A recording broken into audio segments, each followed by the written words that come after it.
All right, you're live. You're live. Okay, welcome to the last episode of the first season of 1801 Live. Today we have some pretty special guests. These are the people who make sure everything happened this past year, even through the pandemic. It is the Dream Team and my staff. As this is our last thing that we're doing, being on the Vice President staff, I didn't see any other way that we would end the first season than having all of them on. And so before we get into it, this is probably going to be the most casual episode we've ever had. So be prepared to laugh, be exposed, you name it. But before we get into that, I just would like for everyone to introduce themselves and then we'll get started. And I can call out names first. So Asia, you can go first. Hi, everybody. My name is Asia. I'm a senior nursing major from Raleigh, North Carolina, and I am Hannah's chief of staff. Darius. Hey y'all, I am Darius Stevens York. I am a senior political science major from Lawrence, South Carolina. And I served as one of the co-directors of Freshman Council. All right, JJ. Hey y'all, my name is JJ. I am a sophomore public health major from Spartanburg, South Carolina, and I served this year as Hannah's deputy chief of staff. Shannon. Hi everyone, my name is Shannon Cloherty. I'm a senior dual degree student in political science and operations and supply chain management from Pittsburgh, Pennsylvania, and I am the other co-director of Freshman Council. JD. Hi everybody, my name is JD. I'm a senior public health major from Greenville, South Carolina, and I'm Hannah's chief advisor. And then last but not least, back for part 2, Contessa. Hey everyone, I am Contessa Davis. I'm a senior public relations major from Sumter, South Carolina, and I was Hannah White's press secretary this year. Okay, perfect. And just special shout out, Hannah Johnson will be coming, and she is the assistant Carolina Closet director, so she'll introduce herself later. Emily Dangler was the Carolina Closet director, and she is the student body vice president elect. And so after this episode, she will be the one that will host 1801 Live, and then Emmeline Basco serves as the director of special events. But I'll give it up to you guys. I have questions. I know we talked about it. We can start with what made you all interested in student government, or we can go a different way to start off. So let me know. I know exactly where I was before all of this started, and it was pre-pandemic or right in the midst of it, personally. Y'all want me to share my story or? Yeah, I thought that's what you were doing. I didn't know. Yeah, so I was not involved with student government before this year. I thought about applying for freshman council, and I actually did, but there was a scheduling conflict. I think the meetings were on Thursdays, and I could not get out of the class that I had. So that was the only thing preventing me at the time.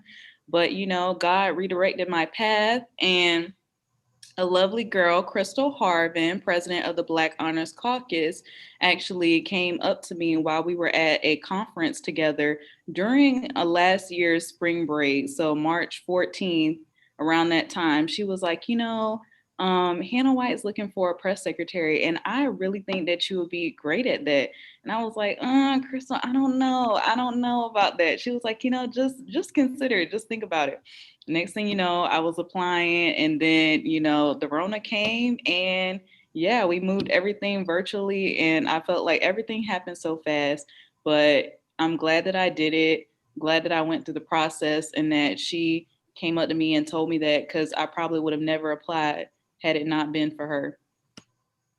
That's crazy that you mentioned that, because I forgot that Crystal was the one that connected us too. Like, I forgot that we didn't even know each other until this opportunity came. I used to see you all the time in passing. It would be like mutuals. Like, I would know people that you would be around, and I knew of you, but I never met you before. So yeah, I'm so glad. And it just took one interview, and I said, yeah, scratch everybody. This is it. Okay, cool. Anyone else has a story? I could tell what made me like fully commit to Froco. I don't think I've ever told this story specifically, because I was kind of on the fence at the end of my term last year as Secretary of Inclusion and Equity on cabinet, because I was a little discouraged just because since the year got cut short, a lot of stuff that I wanted to try to do was not happening. And it was stuff that like would have been kind of innovative and good for the council or whatever. Like, I mean, not for the council, but good for student government internally. But it got dropped. And I was like, okay, I kind of want to like redo that, like redo the position, have the whole year trying to do what I want to do. But then Shannon calls and was like, hey, like, have you ever thought about like pro code? I was like, actually, I have, but like I didn't put a lot of thought into it. And she's like, I really think you should do it because I'm considering. And then like we talked about how our dynamic would be. And at the moment, it felt like, yeah, this is perfect. Like we'll both bounce off each other, da da da da. But I still wasn't like completely sure. But after like talking to Raylan Cook about like both of our plans, we were like, okay, who's gonna work best in this world? Who's gonna do that? Who's gonna do this? And we were like, okay, like she told me straight up, she's like, if you do Froco, you really gotta do it, like, because I want those babies. And if you get those babies and I don't, then I'm gonna be on your neck. So I was like, okay, bet, I'm gonna get the babies and we're gonna have a good year. And that's what I did. So that was my story for choosing to apply for Froco. Everyone doesn't. Oh, okay. You can give your story. I just want to say, I was thinking about whenever I called Hannah and I was like, I want to be freshman council director. And Hannah was like, yes, like, honestly, she didn't really ask me any questions. But then I was talking to Jalen Williams, who is Darius's fraternity brother. And Jalen was like, I think Darius would be really good. So it's like this big student government web of like, I think this person would be good. And then I reached out to Darius and it ended up working out really well. It's crazy to think how everyone's connected through other people and then how everything happened. So Shannon, I don't know if you remember, but once elections were over last year, you called to reach out about like a position. And I thought because you were Sophie's, was it chief of staff? Yes, that you would want to be like chief of staff or something again. And so I was like, oh, perfect, chief of staff. And I knew Asia, she had nursing and she was like, baby, just put me somewhere and I'll be happy. So I was like, okay, that's fine. And so I came to you for chief of staff, and it was when you told me, like, ever since the beginning, when you got into student government, that you wanted to be freshman council director. And so it's just unique that I never knew that until having that conversation. I just knew that you were going to be chief of staff, and then you were like, that's been my goal ever since the beginning. So I thought that was cool. Asia, I want you to tell your story. I was about to go. You didn't give me time to unmute myself. So after running your campaign, we love Envision, miss it so much. I knew that like my year would be super stressful with nursing, in which it is totally going. I can't even explain. And I previously, like before the campaign, I wasn't really in student government. Like I'd help here and there, but I never really had like a real role. And so when you won, I was like, okay, I'm going to be super busy, but I know like I would love to be there for Hannah in like any capacity. And then I was just like, you know what, let's just be your chief of staff. Let's do it. Let's go all in. And I don't regret a single second of it. I learned so much and I'm so, so thankful for that opportunity that you gave me. It's so crazy because you, like you said, you're a nursing major. You had nothing to do with student government. And even when I asked about the elections and you came a part of my, like the campaign, I didn't really know you. It's kind of a contested situation where I knew of you and I knew that you were an orientation leader because while you were an orientation leader, I was a freshman. So I just remember seeing you. You weren't mine. I remember seeing you. So it's crazy to go full circle to now. And I remember like getting a random call before Christmas and I didn't have your number. It was just like this random phone number. And I was like, hello. And you're like, hi, my name's Hannah White. I was like, okay, like what do you want? But now I'm so glad I answered because now you're one of my closest friends and I adore you. And you, I don't know if y'all know, but Asia's like D1 volleyball athlete. I don't know if y'all knew that, but yeah, so when I asked her to be on my campaign, she was like, well, I have a bunch of volleyball stuff. I have to travel here, travel there, go to this game, and then compete here. And I'm like, oh, I didn't know that. So yeah, y'all got to talk to her about volleyball. Yeah, that's kind of fake. We've had sports conversations before, Asia. It's something I don't really talk about unless it's like brought up. Then Well, I mean, we brought up sports. Well, that's a great avenue. Softball, Darius is basketball, and Oh, don't laugh. Don't football. laugh, Shannon. Do not laugh, Shannon. Because I found out yesterday. Sorry to just be exposing everybody. But Shannon was on the USC swim team. No way. That's literally why she came to Columbia. Oh, Shannon. Shannon, what? Literally for 2 weeks, less than 2 weeks. And then I got into freshman council and they said I couldn't skip practice. So I was like, so I can't do anything besides be on the swim team. And they were like, pretty much, yeah. Like you could be in like different things, but you have to get like these special exceptions. And then you have to practice earlier for longer because you already have morning and afternoon practice. So yeah, I quit pretty early. I mean, like that's the only thing I think I've ever quit in my entire life, but I just knew it was not I knew it wasn't gonna work. You guys thought this was a dream team because of our work ethic. We're athletes. That's why. JD, where were you when I contacted you about? I think I don't remember where I was. I don't think it was in America though. I think you're in Spain. Yeah, but I had no intentions on being in student government. Like I was very adamant about never wanting to be a part of student government. But Hannah called me and she had a proposition. She was like, "There's work that needs to be done, and I need you on board." And I was like, "You know what? I don't think it's good." And I told her no. But then she won her election. You know, the momentum was going. The pandemic hit. And, you know, I was like, you know what, it's my senior year. I think that this could be a good opportunity to kind of learn about the bureaucracy of USC. And I really learned a lot just kind of like by being a part of student government, learning how to have some really crucial conversations. And it's been really wonderful. I've grown a lot just, you know, being a part of the staff. And I thank you all for that. It's crazy to hear you talk about it now because I remember those conversations and it would always end up, yeah, Hannah, you're just a politician and I'm not like that. And I mean, it's okay. It's fine that you're a politician, but it's not for me. And then now I feel like you're the like key figure of, although you have a title, I feel like throughout you have grown to where like titles, positions mean nothing. And it's just if you see something that needs improvement at the university, you're going to do anything and everything in order to connect with those individuals or have those resources made. And so, I mean, I'm kind of getting deep and off like the casual, but no, but really how, or what would you tell students that feel as if they need to attain the title before making an impact?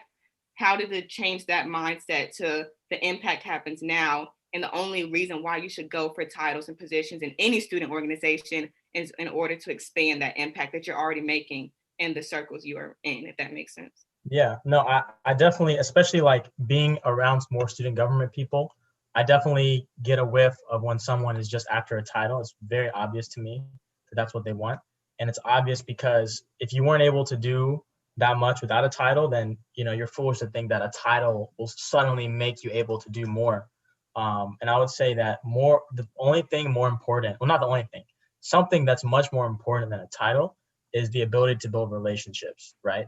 And so if you're able to connect with anyone, a student group, administrators, and you can build relationships, you'll find that that will take you much further than a title can. In some cases, a title will actually hinder you from forming those relationships. So just focus on the relationships that you build and make sure that all the efforts that you do are sustainable.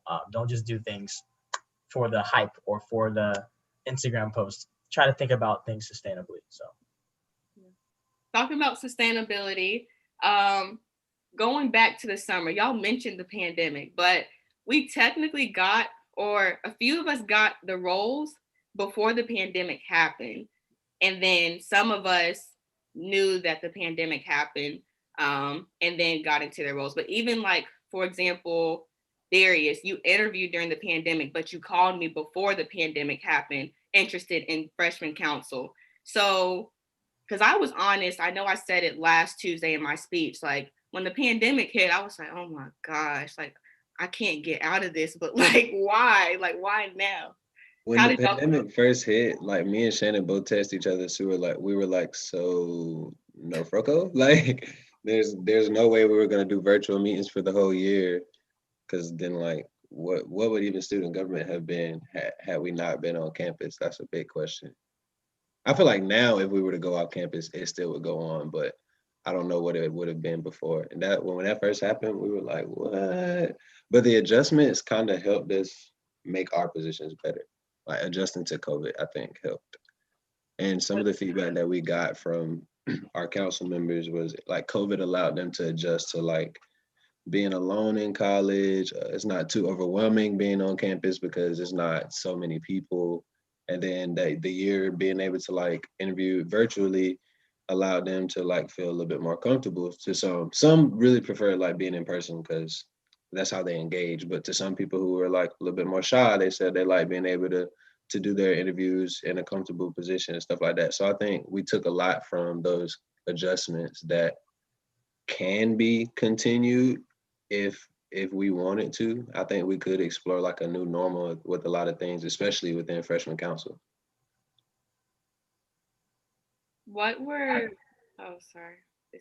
Okay, what was like because I know past student government administrations, they use the summer really to prep.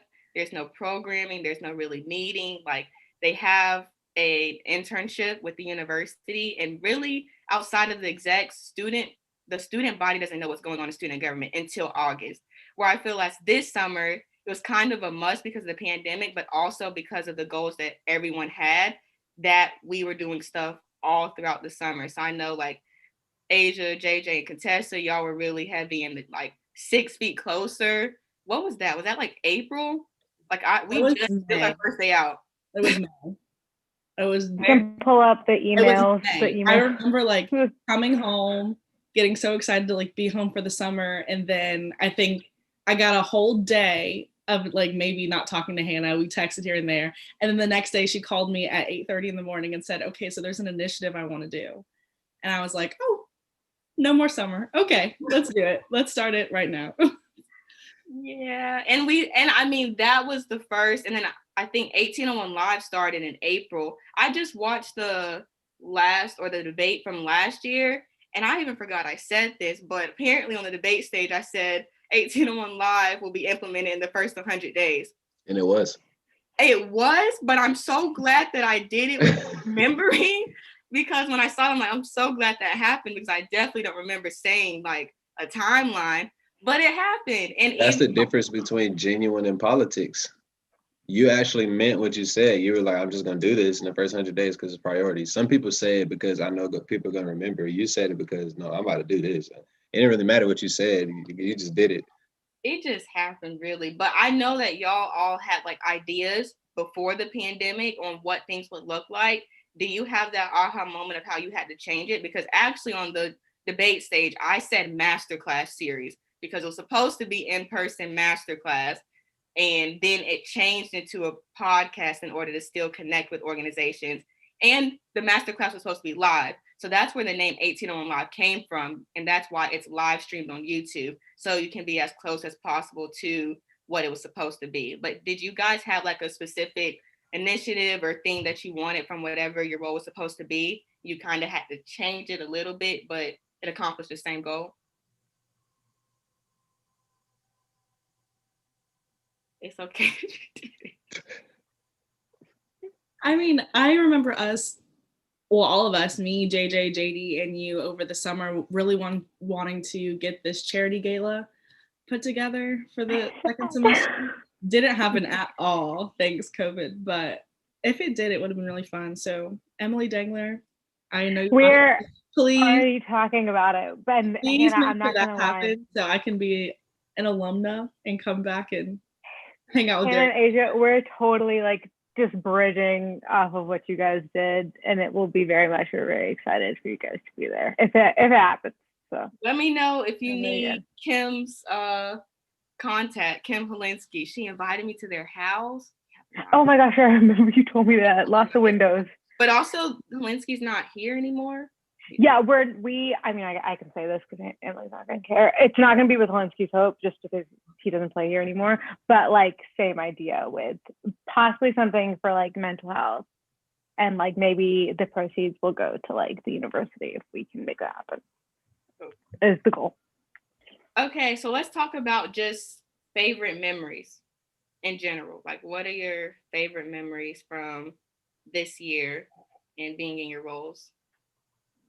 My favorite. Oh, no, Shannon, you can go. Okay. My favorite thing about this year was just getting to have meetings like in person and then like meeting our freshman council students for the first time. I think like that sticks out to me as something that's like really memorable throughout my collegiate career, just because, as Darius was saying earlier, like we really did think that we were gonna have to be virtual for the whole year. So like that was really killing my vibe.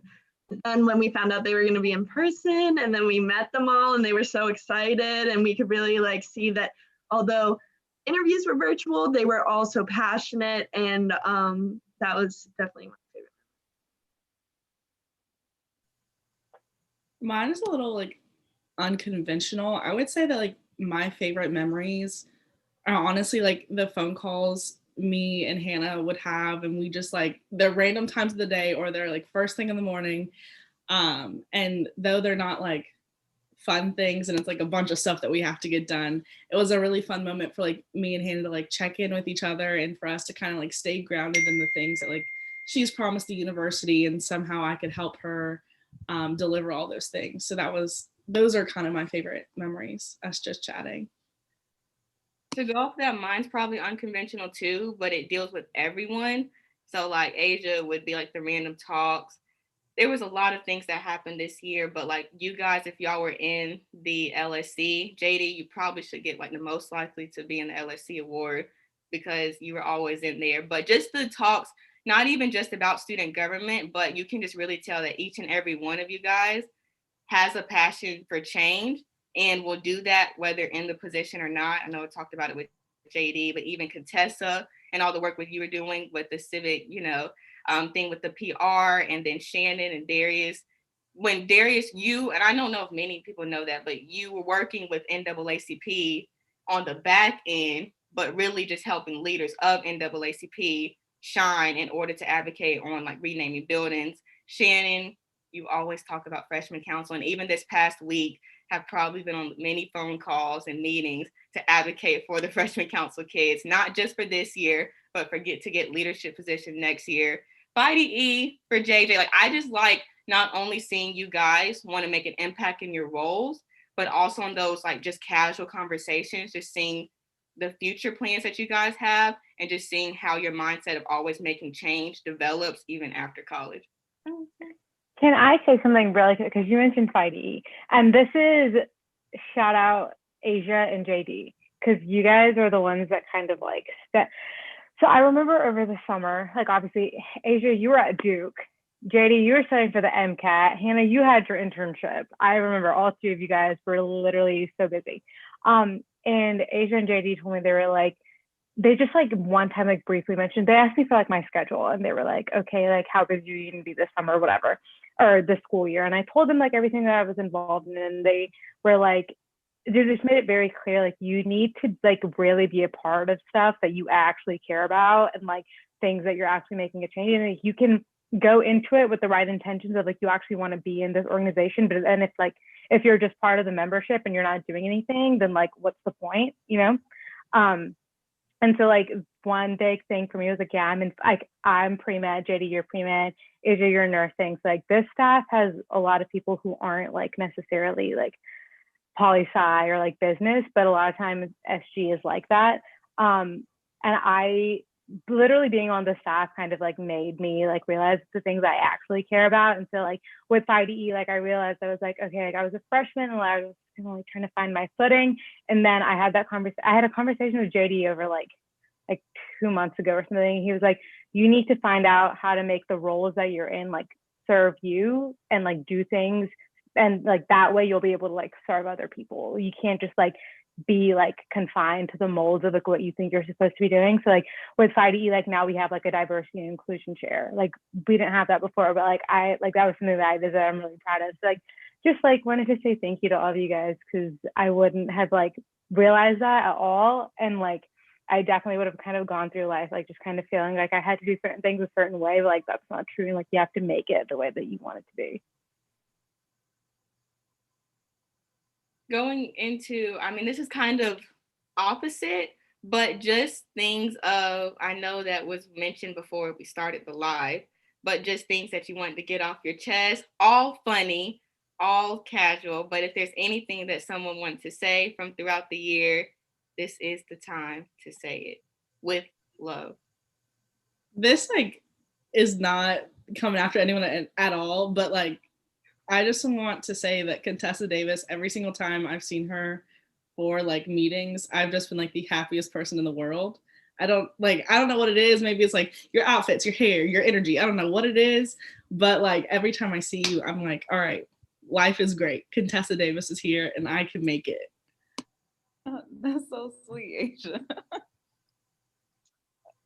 I feel like I'm just so glad that I met everybody because I really did not talk to and still don't talk to that many people. So I feel like having this little sense of community and having these weekly meetings and, talking to Hannah, even if it is to, do some work, like, I don't know, you just look forward to it and get used to being around the group. So I appreciate that. I also look forward to seeing everyone.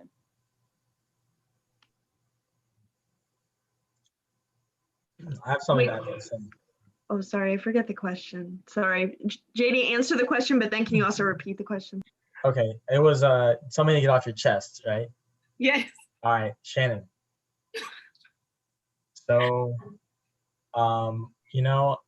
every year the members of student government are assigned mentees in freshman council. And at first, I had a lot on my plate and I was like, you know what, I'll have a mentee. And I got one.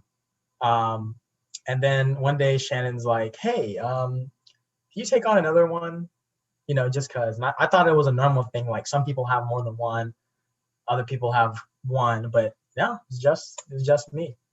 And not too long later, I had a third one somehow.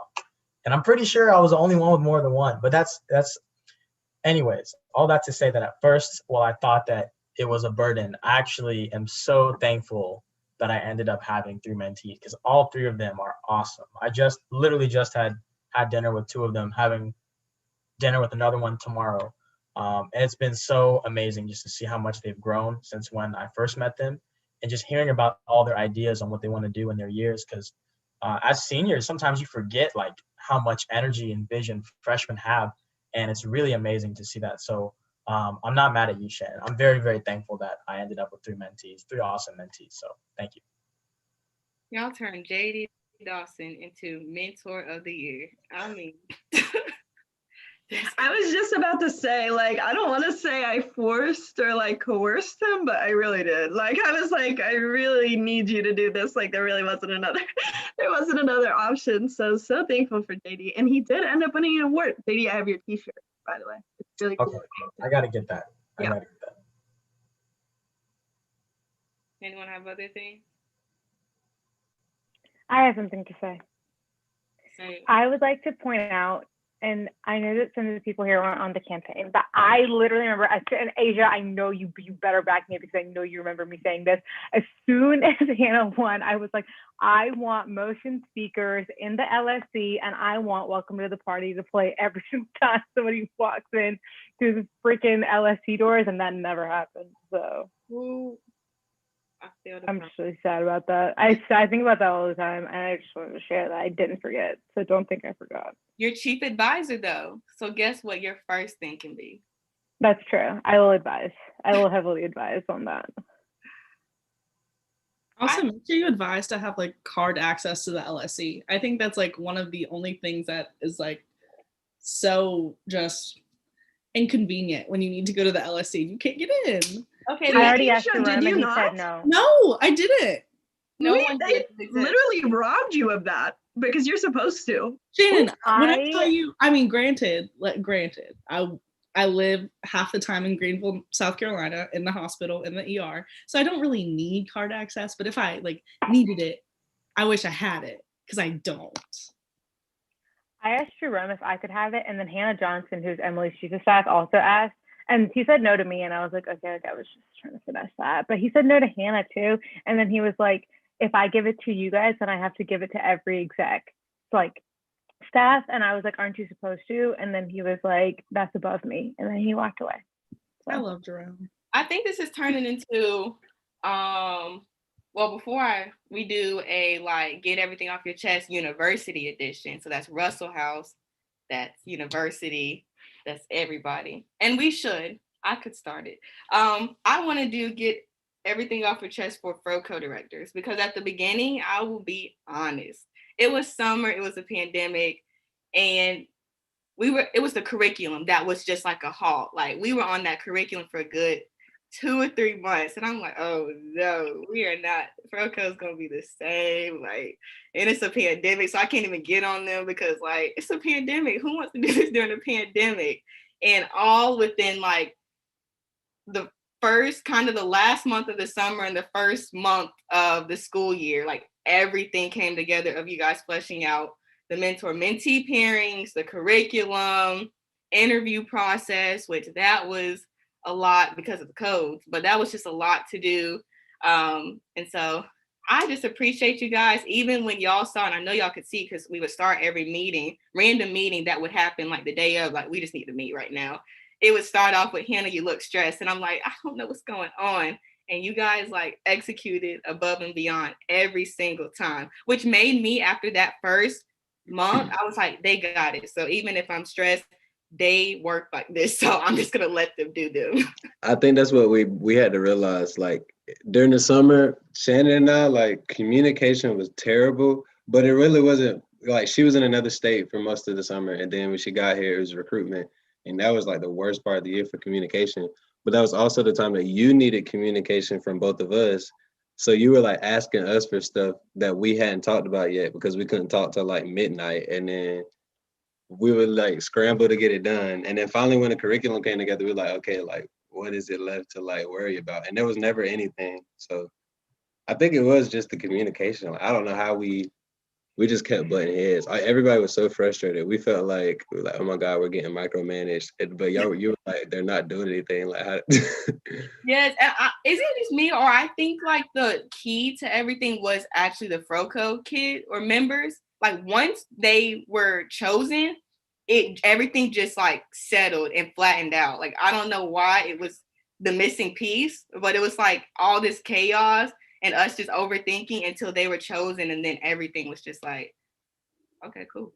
Well, because I feel like we thought we had to have every single meeting like planned out to a T, and then like I got so like stuck on like how long is this going to be? Like I feel like this is only 45 minutes worth of content, but then like once we even had our first meeting, I was like, wait, we are stressing for no reason. Like this is going to be an hour every time. Like I don't need to stress about the time. We actually needed more time. Like that was one of my biggest stressors for some reason, and that ended up.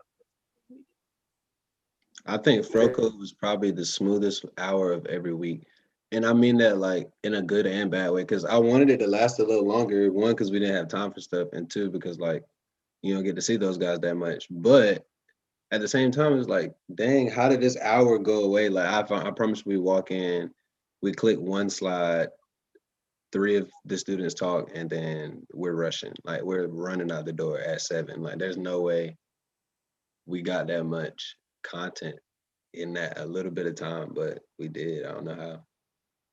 Well, I want to start the Get It Off Your Chest University edition because yes, it was the smoothest hour, but the people who work within the Russell House, it's every single week. We just needed the same thing. We just need the projector and the audio.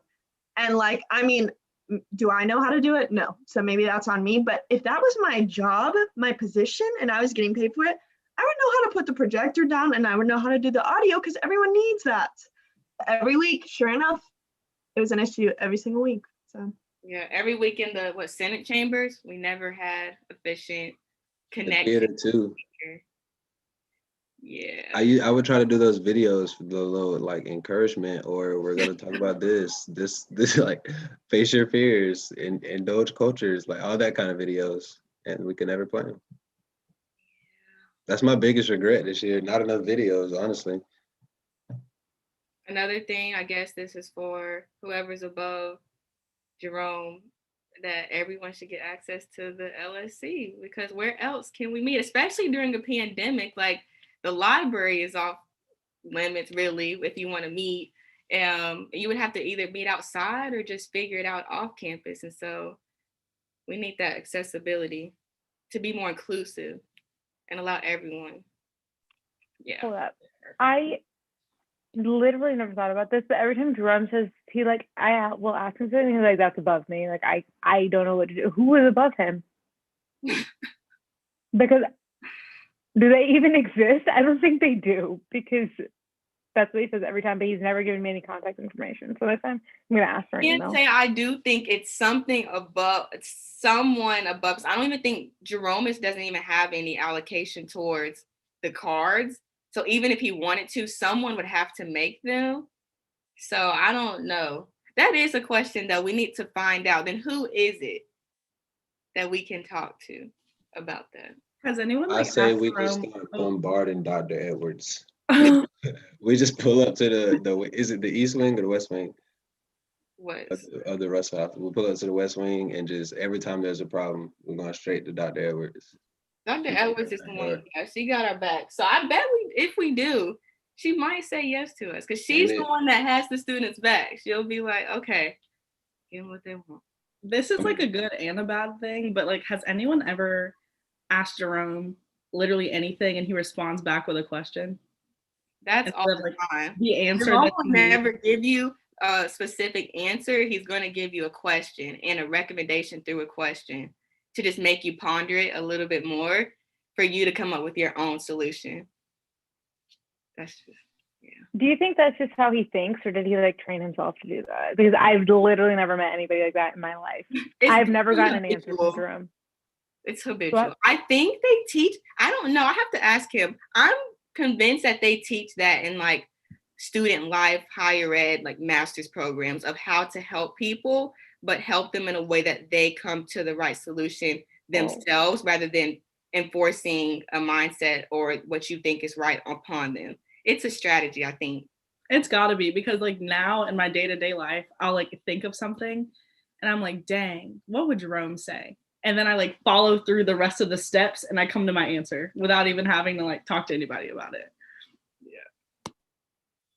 Has all of your roles, do you think, like now that you're done, at the beginning, what you thought the role was going to be, was it like that, or was it like, no, completely different? And okay, I'll say excluding pandemic in a way. I didn't know what I was getting into. Like, there was no amount of training, no amount of anything.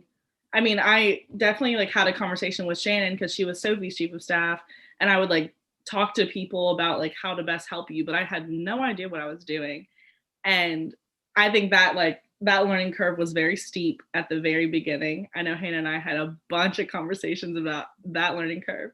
But I think that it's completely different than what I thought it was, but I didn't really have expectations. I don't really know how to explain that in my head. Like what I thought it was, not it at all.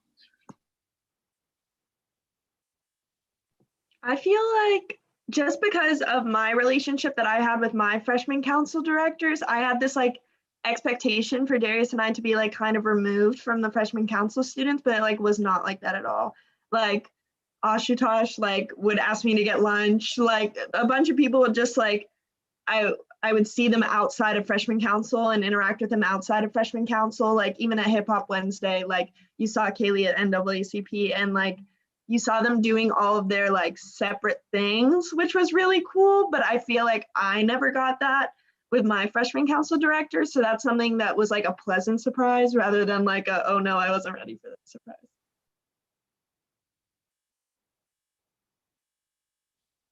Anyone else?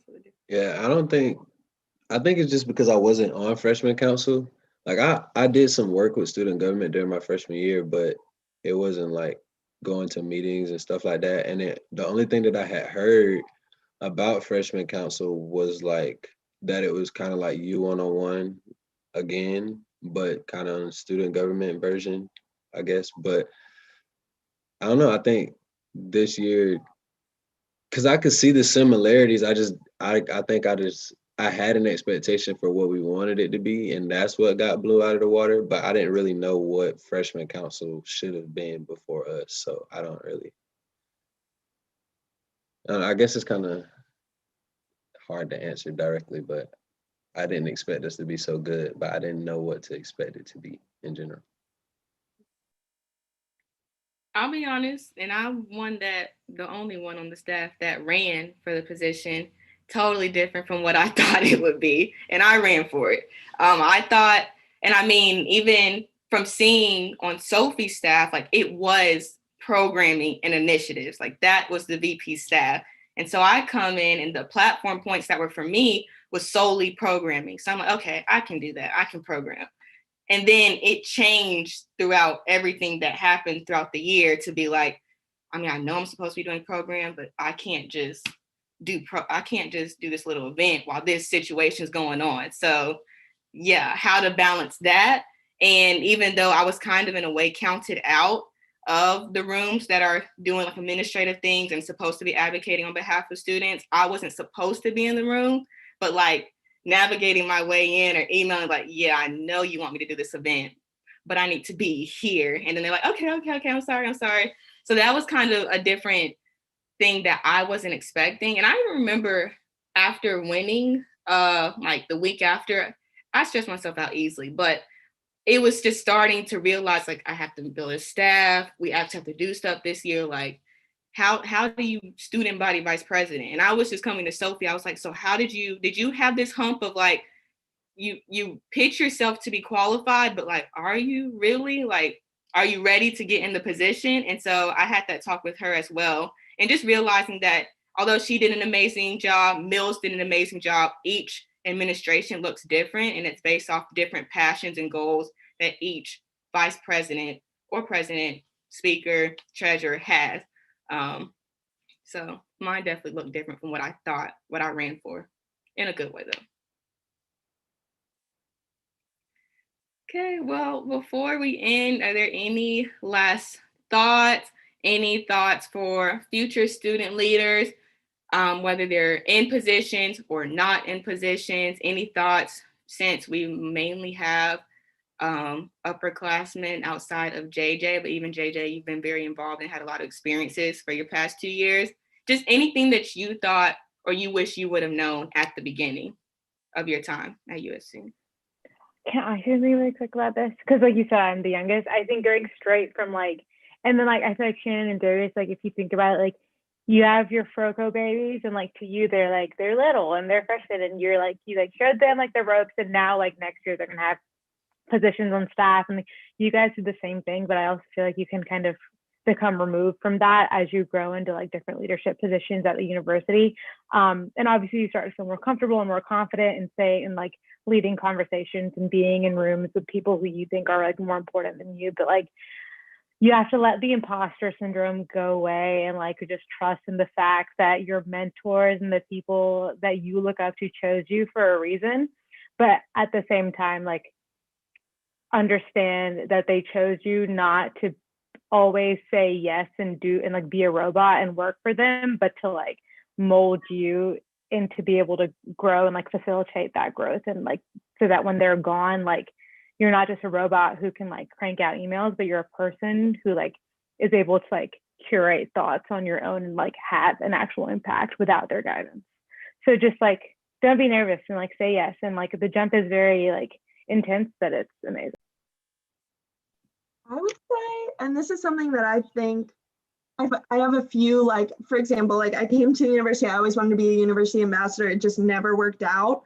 But my advice for any future student leaders, any incoming freshmen, any current freshmen, is to try to do everything that you want to do and make sure those are the things that you're really passionate about and don't set limits on that, because you're really capable of making a lot of change as a student leader. And I think that that's something that they don't necessarily teach you coming in as a freshman. Like administration will listen to you and people will listen to you, but you just have to take the time to connect with those people. So don't minimize yourself or make yourself feel smaller just because you're new to the university, but use that as an opportunity like, hey, I'm here for 4 years, I might as well make the most of it.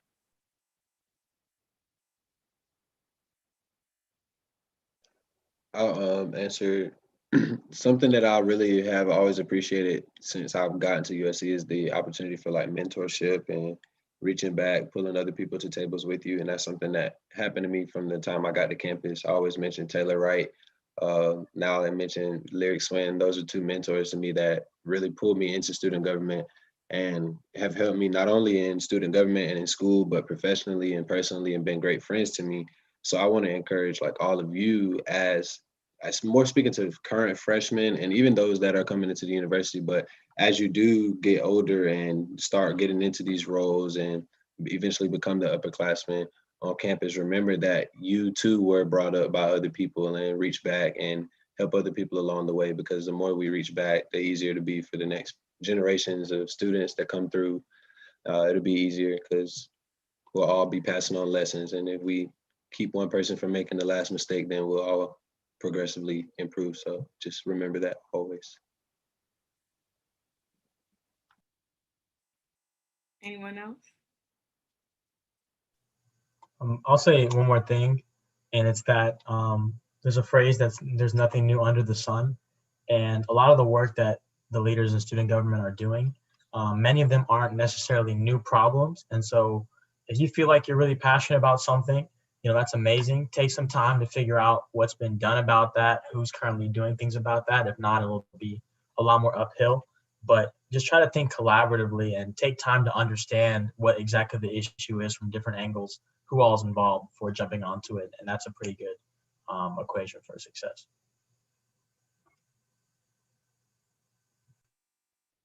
I have two things. One for university related. Well, this can go for anything, but specifically at the university, I know we touched on how people think titles matter, but just understanding as a student, just being a student paying that tuition to the university, how much power you have.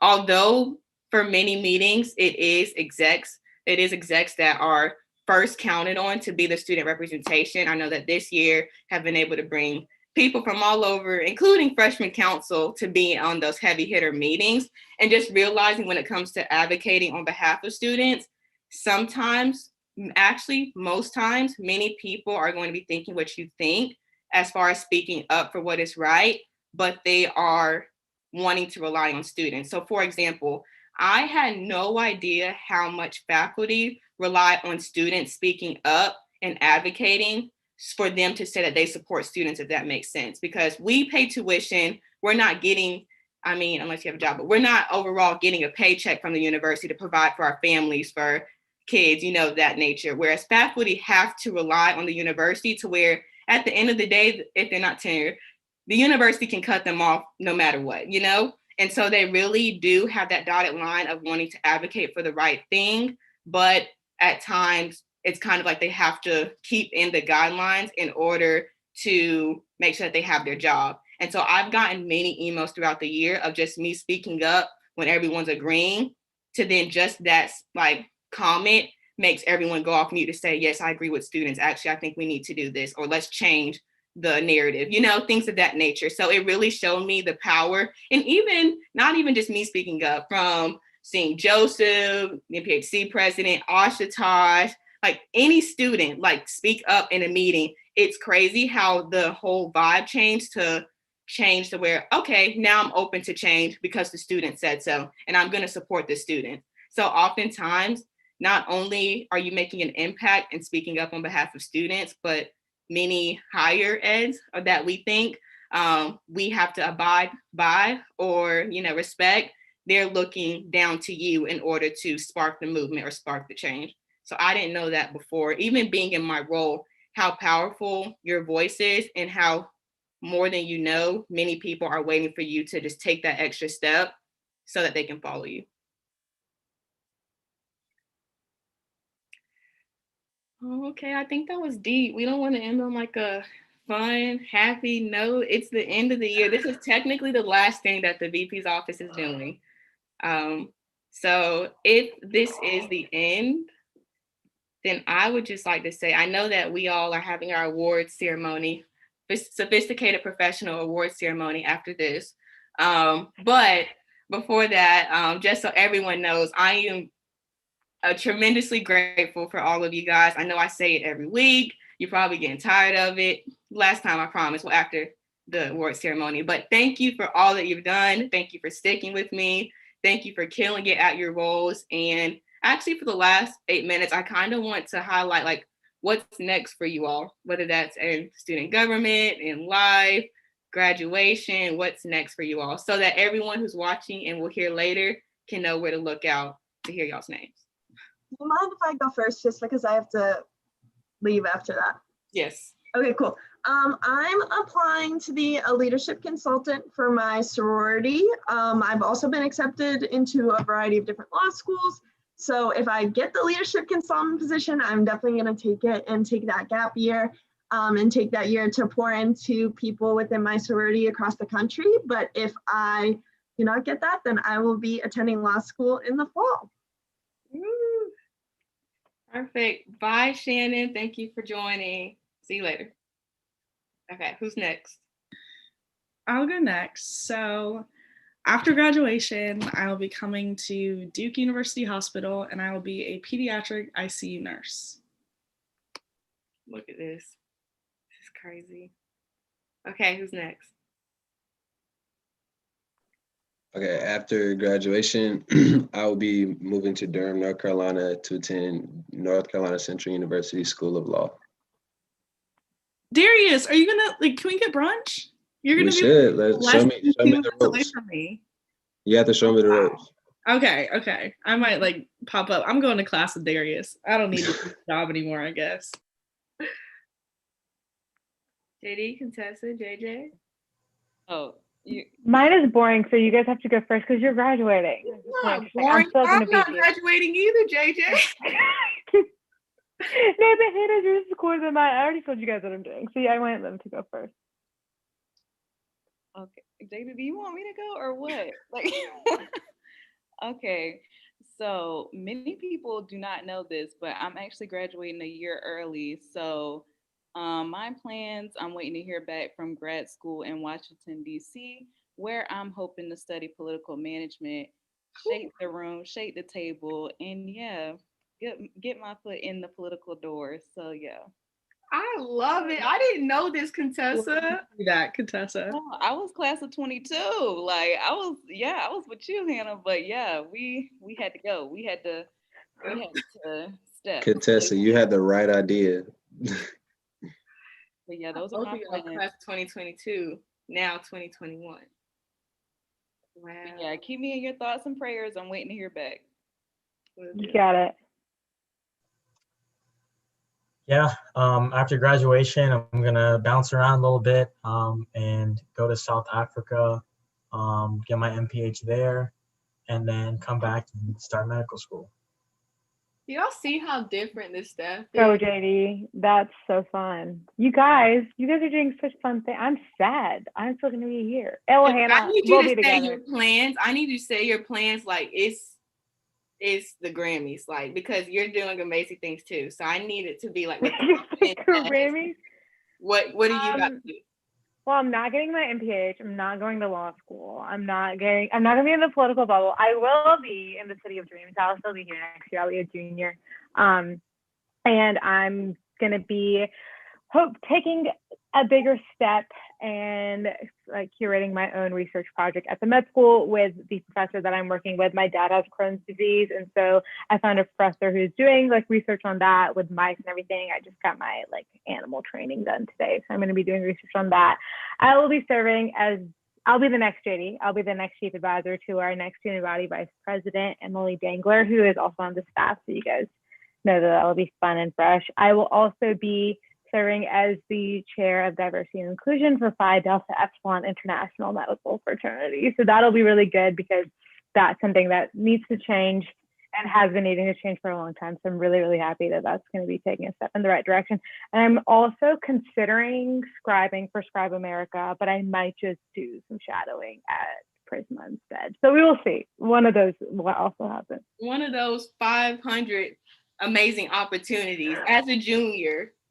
It says something like, I know that y'all have already heard it, but like not being this, I'm not saying that you're not, but like not being the smartest in the room, but basically just being in a room with other people who have opportunities that you look up to, like you're doing it right. There's a reason why, I mean, Emmeline also and Hannah, but you're one of the few on this staff that's younger, but yet you're a part of the staff. Like, I feel like that says something that you're a junior and you're still doing all of this in order to. Well, I will say I credit that to you guys, especially JD, Hannah, Asia. I definitely would not have been able to find what I really, really loved and like be confident enough to go for it right now if it wasn't for you guys. So.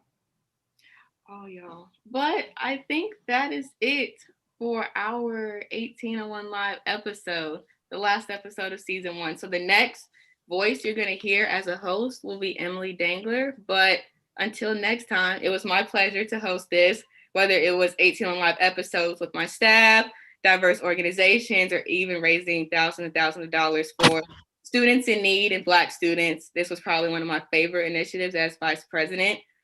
So love this, love everything about this initiative, and I can't wait to see, hopefully, years down the line, this initiative continuing and seeing just all the different diverse hosts collaborating and connecting with other student organizations to break down the stigma of student government being elitist and only for student government. But with that, that is it. Bye, guys. Thank you.